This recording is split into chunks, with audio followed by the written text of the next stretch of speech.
So Disney Plus has dropped in the States. We don't get it till the end of March, which is kind of heartbreaking to see all this content. But I knew, I'm like, okay, we're not getting to March, but I have to watch The Mandalorian day of release. There's no way I'm going to wait 4.5 months until I can watch The Mandalorian. So day of release, I found a way. It took me a couple of hours to find it, but I finally found it. And here are my thoughts on The Mandalorian.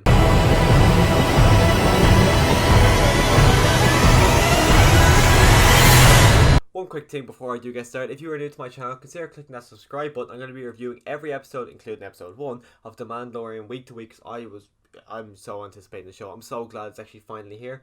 As well, if you're interested in seeing that stuff, you're probably going to be interested in seeing The Rise of Skywalker, which of course I will be doing a review for, probably more than likely a spoiler review, and I'm planning on doing a ranking. I'm sort of working my way through watching the entire Star Wars series at the moment. It's 10 movies as well. I have to watch a lot of other stuff, so it's kind of hard to sit down, but I will get a ranking out. So if you're interested in all that stuff, click subscribe. So now that everyone knows it is a spoiler review, well, there's going to be sort of spoilers, sort of not spoilers, but if you haven't seen the episode, do not watch this review. But anyways, when this episode started, it came up an hour, and I was kind of like, yes, this is what I thought it'd be, because I was kind of expecting it to be like a Game of Thrones-esque kind of show where it'd be an hour-long blocks, but then it finished at like 37 minutes. I'm like, what the hell? Why was it so short? Did I miss something? But then the way it ended, like, I got credits. I'm like, why is it finished so quickly? And I found out it actually is 36 minutes long, which I was kind of a bit disappointed by, because why is it so short? I was expecting, especially for Disney Plus's flagship show, I thought they'd be an hour-long episodes. I hope it's not the case. I hope they are all, like the rest of them, hour-long episodes. I just thought this is the perfect way to end this episode. They can't really drag it on any longer, so I hope they don't, like, I hope the rest of them are hour-long episodes. I thought 36 minutes was a bit short, but anyways, this episode I thought was phenomenal. It was a great introduction to this whole kind of new world of Star Wars, as well as a new TV show. Now, it did start off kind of slow. Like, we kind of see he's kind of wandering, he's looking for this bounty, and you kind of go to a bar and you see people beating up on these people, and you see him save the man who they were beating up on. You're thinking, okay, obviously he's not here just because the people were like in his face. He is there to get that man. So he beats them all up, and he kind of kills one of them in a really cool, unique way. So the door kind of opens up as it opens up like kind of a flower, and it closes up like into a circle, and a guy gets trapped up inside the door, and he shoots the door knob. Well, not the door. He shoots the switches, and the door closes and cuts the guy in half. But yeah, that's a pretty cool way to kill. You wouldn't really see that in a Star Wars movie because they're kind of PG. I think this is PG, but I don't really imagine this is the kind of show that kids would watch. So they're able to do a good bit more of that kind of stuff.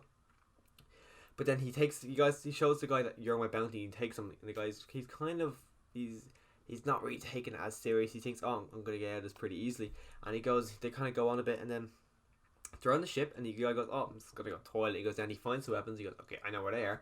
And then he's working on planning his escape, and as he's planning his escape, we see all these people frozen in carbonite. I'm like, oh, so they actually do use that a good bit. And then guys, I can't remember exactly what he's saying, but then the Mandalorian pops out, scares the crap out of him, throws him inside carbonite, freezes him, and then it pops up the Mandalorian. I'm like, yes, it was slow, and it kind of continues on that slow pattern for a small bit, but it was after, like, then he goes to this planet. They didn't say, I'm assuming it was a sand planet. It could very well be Tatooine because, it's Star Wars. But then he goes on and he puts in he's got about 3 or 4 people in frozen carbonite. He gives them out, and then he goes into, of course, Carl Weathers, who I forgot was in this TV series. I was kind of surprised, like, oh shit, he looks very old, because I know him as Apollo Creed, and seeing him, like, he looks very old as well. I just really was not expecting him, because I completely forgot he was in this season. But then he gives him his bounty, and Carl Weathers is just such a good actor. I don't know if he retired for a while or why he just didn't get really as many roles. I don't really understand. But he gives him a big bounty. He goes, oh yeah, if you go here, you'll find out more information. So he goes to this place, and we walk in, and we see stormtroopers. I'm like, holy fuck, it's stormtroopers! I was not expecting to see the stormtroopers. I'm like, but the Empire is gone. There's no way these are stormtroopers, and you could tell by them these are not stormtroopers. These are people who have killed stormtroopers and then put their uniform on because it was good. Because the uniforms, they are very dirty. You can tell, like, the Empire would not have stormtroopers wearing these, because, like, it's white, but there's like bits of sand and dirt all over. I'm like, okay, these are not Empire. But then the guy who's running the whole thing, he's kind of like a mob boss.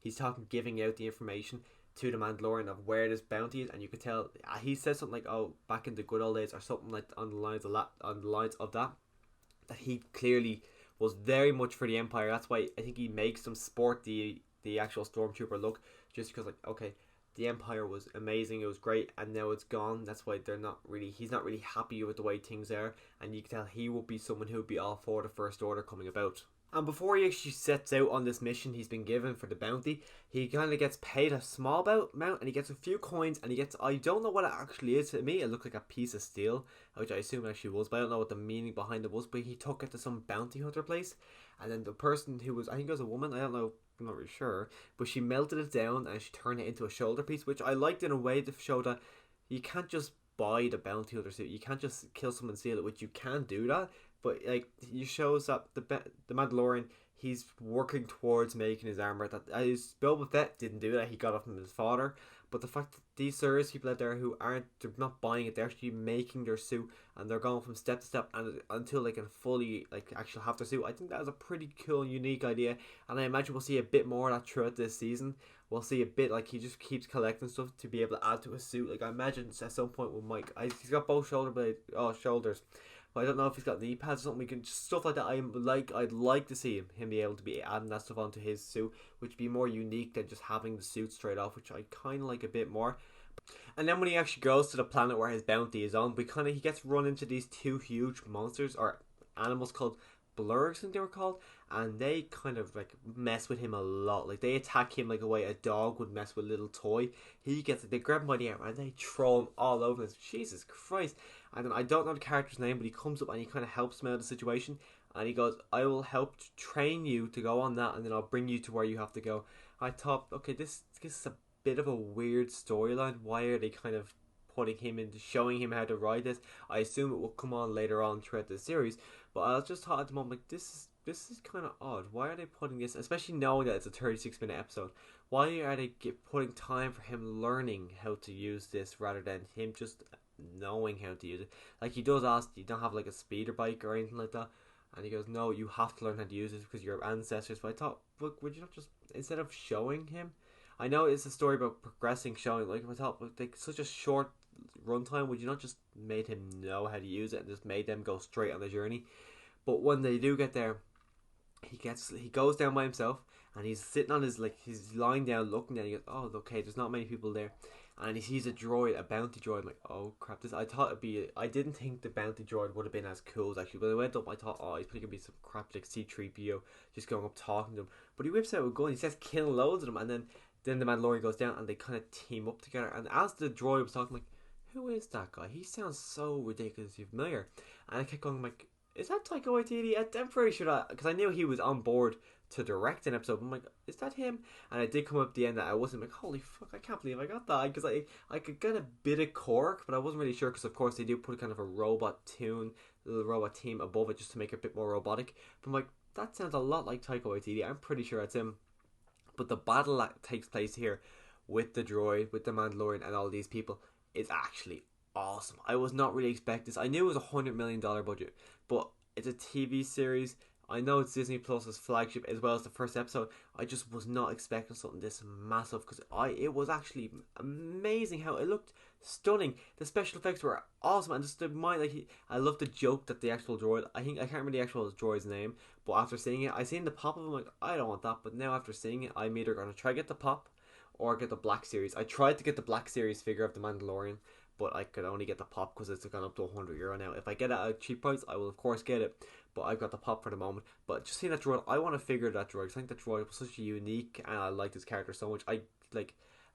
Okay, this is spoilers, you cannot get mad. He does die at the end of this, but he only gets shot in the head. Maybe he can come back, or it could just be another copy of this droid, because I would love to see this droid come back, because I liked the way he spoke, I liked the way he acted, I just liked everything about this droid. So now he's gone kind of disappointed, which is kind of good, because he was only in this episode for less than 10 minutes, so the fact that they kind of made me want to see more of him in the space of 10 minutes is a really good way of actually knowing that you've done a good job here.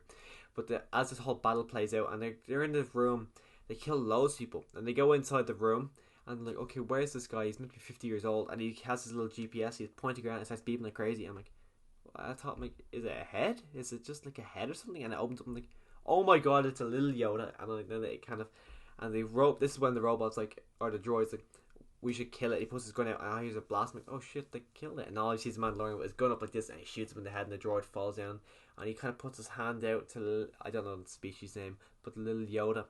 And then that's the end of the episode. I'm like, oh, that's. I was like, that's the end. I was so disappointed that was the end because I was really excited to continue on. Because I thought this, like, especially that last 10-15 minutes of this episode was absolutely phenomenal. The last 15 minutes I thought was the best part about this entire episode. So when it came to episode 1 of The Mandalorian, we don't actually have a title for it yet, as far as I know. I actually really enjoyed it. I thought the first act, or the first half, was kind of slow but still enjoyable. And I thought the second half was amazing and really enjoyable. So if you've seen the episode, let me know your thoughts down below. Click subscribe so you can come back and see my review of episode 2, as well as probably the rest of the series and The Rise of Skywalker coming in December, which I'm extremely excited for. And as always, thanks for watching.